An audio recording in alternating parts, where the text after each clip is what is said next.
C'est à la fois très loin et tout proche. Il y a 20 ans, l'extraction du charbon est définitivement arrêtée dans les mines du bassin houiller de Provence. Une fermeture mal vécue par les 500 mineurs qui travaillaient chaque jour à plus de 1000 mètres de profondeur. Il faut dire qu'ils faisaient vivre 16 communes de la région. Alors pour entretenir cette mémoire de la mine, le musée de Gréasque a ouvert ses portes au public. Vu du ciel, le chevalement métallique du puits d'Ouassel est toujours aussi impressionnant.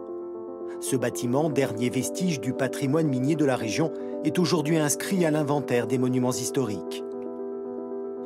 Pour Jean-Luc Turzeau, président de l'association du musée, ce lieu de mémoire est une véritable fierté. Ancienne gueule noire, il débuta à l'âge de 22 ans, toute une carrière au fond de la mine. Ce puits a été, on va dire, le déclenchement de tout ce qui a été l'activité charbonnière dans le sud de la France. Le chevalement mesure 26 mètres de hauteur. Le puits a été creusé dans les années, on va dire, de 1902 à 1919. La production a commencé en 1920, après la guerre. Elle s'est arrêtée, on va dire, la production de charbon pur, la sortie du charbon ici s'est arrêtée dans les années 1960. Et la fin de la descente des mineurs sur ce site-là, c'était 1963. On est ensuite passé sur Méreuil. Alors maintenant, on va aller voir une chose incroyable. C'est une galerie qui a été reproduite à l'identique. Elle est là-bas. C'est la dernier style de taille marchande qui existait en Provence. On est parti du pic à la main, dans les premières descenderies qui se creusaient directement avec des familles. C'était les femmes, les enfants qui travaillaient au fond de la mine. Donc on creusait à la main avec un pic et les enfants remontaient le charbon sur le dos par des escaliers. Ça, c'était pour les affleurements. Et puis ensuite, il a fallu descendre. Les premiers puits, c'était assez archaïque. Et puis on est parti des puits dans la forêt, puis on s'est rassemblés, on a suivi la couche de charbon, on s'est avancé. Et les dernières technologies, c'était la grande taille. Donc ça remplaçait des centaines de mineurs.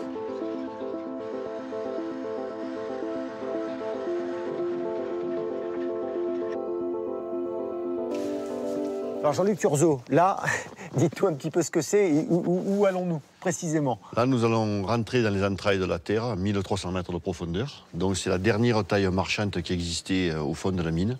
Donc taille marchande parce que c'est un grand ensemble qui arrache le charbon et qui avance doucement dans la couche de charbon pour extraire le maximum de charbon possible.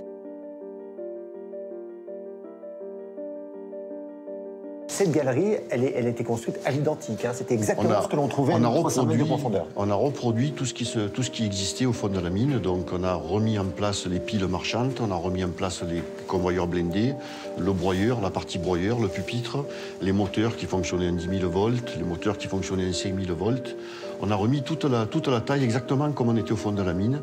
Et on a reproduit vraiment la vie du mineur. On a même rajouté un caisson à fumer pour remettre les gens dans l'ambiance parce qu'il y avait beaucoup de poussière au fond de la mine.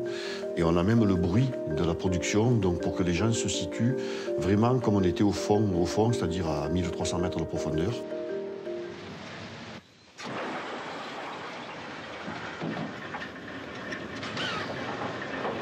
Combien d'hommes ont travaillé par jour ici? Dans une taille comme ça, à peu près une quinzaine de personnes.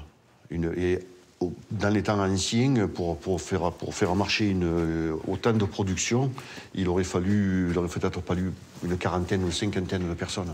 Les mines de Provence étaient parmi les plus modernes d'Europe. Et au point de vue de la sécurité, au point de vue de la production, on a eu des records mondiaux de production, d'avancement de chantier. La Provence est fière de ce qu'elle a fait et je pense qu'on a été vraiment une élite dans le creusement du charbon.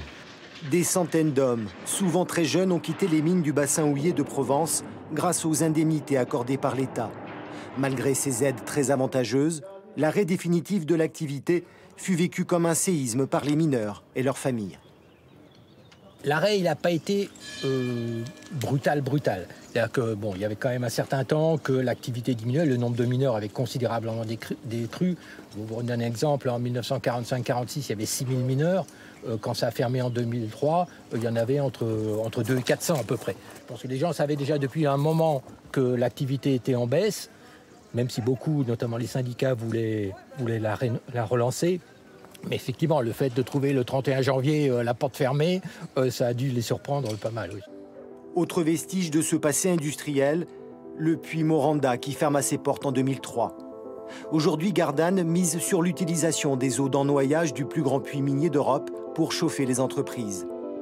Un nouveau chapitre est donc en train de s'écrire, Mais les anciens ont toujours la mine, chevillée au cœur. On ressent de la nostalgie quand même. Voilà. C'était du travail pour toute la région. C'était un mode de vie. Enfin, voilà. Vous vous souvenez de votre dernière descente? Ma dernière descente, c'est loin. En 97, je suis remonté pour la dernière fois. Quand on passe dans le puits, pas que de venir sur le site, on a toujours un pincement au cœur. Hein, parce qu'on a eu notre vie là. On a passé des moments d'amitié qu'on ne trouve nulle part. Au fond de la mine, vous savez, c'est une ambiance. On compte toujours sur l'autre. Notre vie indépend un peu. Donc, quand on passe devant, on a des images qui nous reviennent du travail qu'on faisait. Moi, j'étais à l'exploitation. Il y a le chantier qui revient en tête, tout ça. Bon, après, avec le temps, depuis, ça passe un peu, mais on a toujours les poils qui se redressent un peu quand on vient ici, quand on passe devant. Notre mission, on a dans le sang. Hein. Un projet d'agrandissement du musée de la mine est à l'étude sur les vestiges du puits Élie-Doissel. Les mineurs avaient l'habitude de dire que tout ce qui se passe au fond reste au fond. À Gréasque, la légende des gueules noires est enfin révélée au grand jour.